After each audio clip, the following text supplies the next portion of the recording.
요즘 사람들을 만나면 오늘은 GPT랑 이런 걸 해봤다, 제미나이랑 이런 걸 만들어봤다 하는 얘기가 거의 주를 이루는 것 같아요. 하루가 다르게 업그레이드가 되고 있기도 하고 새로운 발견도 하게 되니까요. 그런데 반응을 들어보면 정말 제각각이에요. 와, GPT 너무 좋아요. 너무 똑똑하던데요? 혹은 그래요? 전 좀 별로던데 뭔가 이게 핀트를 잘 못 잡는 것 같더라고요. 여러분은 어떤 쪽이세요? GPT가 만족스러운 답을 잘 내놓던가요? 아니면 핵심에 좀 벗어난 듯한 맥락에 좀 안 맞는 얘기를 하던가요? 여기서 살짝 뼈 한번 때려볼게요. GPT가 바보 같은 대답을 한 건 사실 우리가 바보 같은 질문을 던졌기 때문일지도 모릅니다. GPT를 잘 쓰는 사람과 못 쓰는 사람의 차이, 저는 그게 질문력이라고 생각해요. 어떻게 묻느냐에 따라 나오는 답의 퀄리티는 완전히 달라지거든요. 제가 작년에 한 브랜드의 마케팅 기획회의에 참여했었는데요. 제품 브랜딩 톤을 좀 큼직하게 잡아보는 단계에서 GPT 도움을 받아보면 어떨까 하는 아이디어가 나온 거예요. 그래서 일단 이렇게 한번 물어봤습니다. 텀블러 광고 문구 좀 써줘. 그랬더니 이런 문장이 나왔어요. 이 텀블러와 함께 환경을 지켜보세요. 지구를 위한 작은 실천 지금 시작하세요.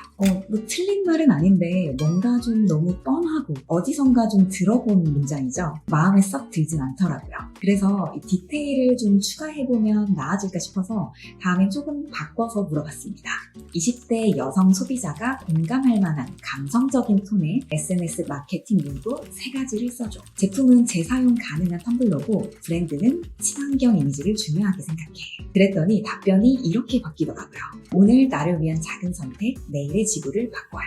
예쁜 건 많지만 예쁘고 착한 건 이 텀블러뿐. 지구가 고마워할 당신의 하루 루틴. 처음 받았던 답변보다 조금 더 특색 있고 포인트가 좀 살아있는 느낌이 들죠? 아, 이거구나 싶어서 한 번 더 질문을 했습니다. 그럼 네가 만약 20대 여성 소비자라면 어떤 문구에 가장 공감할 것 같아? 그리고 그런 선택을 한 이유는 뭐야? 이렇게까지 질문하니까 답변 내용도 아주 정교해지더라고요. 구체적으로 어떤 답변이 나왔고 그 후 회의가 어떤 방향으로 흘러갔는지는 업무 보안상 말씀드릴 수는 없지만 확실히 처음 질문에서 받았던 답변과는 비교할 수 없을 만큼 퀄리티가 높아졌던 것 같아요.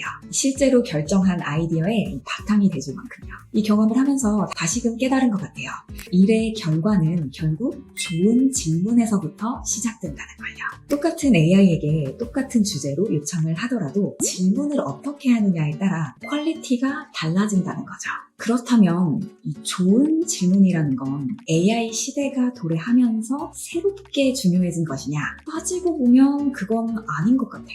GPT가 나오기 전에도 우리는 늘 질문하고 답하면서 일해왔으니까요. 기획서를 쓸 때도 이건 왜 하는 거지? 누가 볼까? 어떤 관점으로 써야 하지? 이런 질문들을 던지면서 방향을 잡아왔고요. 팀원들과 회의를 하거나 클라이언트들과 미팅을 할 때도 지금 우리에게 가장 중요한 문제는 무엇일까? 이 문제를 해결하기 위해 먼저 시도해볼 만한 방법이 있을까? 우리 모두가 만족할 만한 좀 절충안은 없을까?에 대해 질문하면서 함께 일해왔습니다. 단지 이 AI라는 도구 특성상 사용자의 요청에 의해 결과가 나오는 시스템이다 보니 이 질문력이 더 중요한 역량으로 주목받고 있는 것 뿐이죠. 그러니까 이 AI를 잘 활용하는 능력을 갖추고 싶다면 새로운 무언가를 자꾸 찾아서 공부하려 할 게 아니라 오히려 가장 기본적인 좋은 질문을 하는 것부터 익혀야 합니다.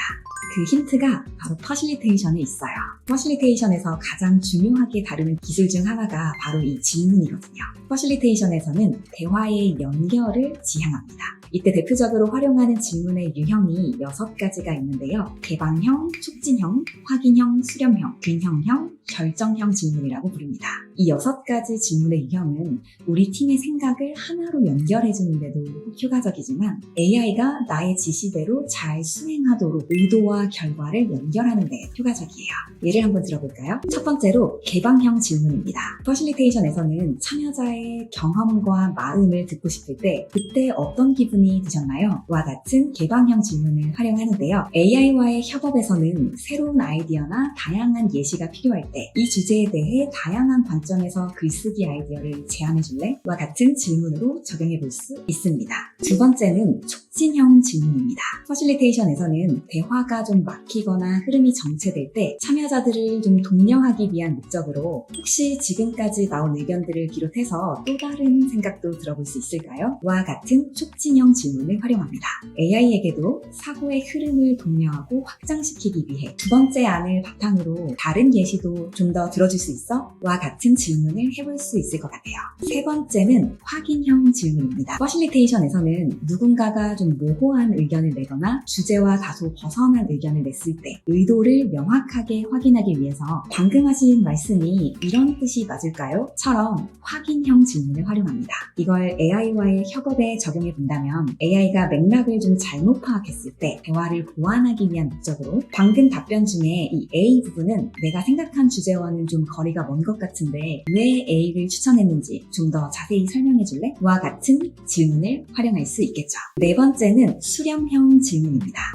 퍼실리테이션에서는 펼쳐진 이야기들을 하나의 방향으로 모아주기 위한 목적으로 지금까지 나온 이야기들 중에 우리 팀에게 가장 중요한 한 가지는 무엇일까요? 와 같은 수렴형 질문을 활용하곤 해요. AI와도 대화를 좀 마무리하는 단계에서 다양한 아이디어들에 대한 정리가 필요할 때 앞서 제안한 예시들 중에서 실행 비용이 적으면서도 효과가 큰 것만 좀 골라줄 수 있어? 처럼 질문할 수 있을 겁니다. 다섯 번째는 균형형 질문입니다. 퍼실리테이션에서는 참여자들이 하나의 관점 또는 특정 의견에만 집중하지 않도록 이 아이디어에 대해 우리와 다른 생각을 가진 사람이 있다면 뭐라고 할까요? 처럼 균형형 질문을 활용합니다. AI에게도 좀 편향되지 않고 균형 잡힌 답을 이끌어내도록 이 주장을 지지하는 입장과 반대하는 입장을 각각 정리해줄래? 와 같이 질문할 수 있겠죠. 마지막 여섯 번째는 결정형 질문입니다. 퍼실리테이션에서는 최종적으로 명확하게 결정을 내리도록 하는 목적으로 이 안건을 시범 적용해볼까요? 아니면 전면 도입으로 갈까요? 와 같은 최종 결정형 질문을 자주 활용합니다. 이때 내가 준비한 강의 제목 후보가 3개인데 이 3개 중에서 가장 후킹되는 거 하나만 골라줄래? 같은 질문을 AI에게도 던져볼 수 있을 거예요. 어떠세요? 어렵지 않으시죠? 사람에게 묻듯 AI에게도 자연스럽게 질문해 보시면 됩니다. AI가 점점 더 많은 답을 쏟아내는 지금 우리가 진짜 집중해야 할 건 어떤 질문을 던질 것인가 이지 않을까 합니다. 좋은 질문은 문제를 새롭게 바라보게 하고 그 새로운 시각은 나와 우리 팀을 더 멀리 또 더 깊이 이끌어 줄 테니까요. 그럼 오늘 영상은 여기에서 마무리해 볼게요. 그럼 다음 영상에서 다시 만나요. 감사합니다.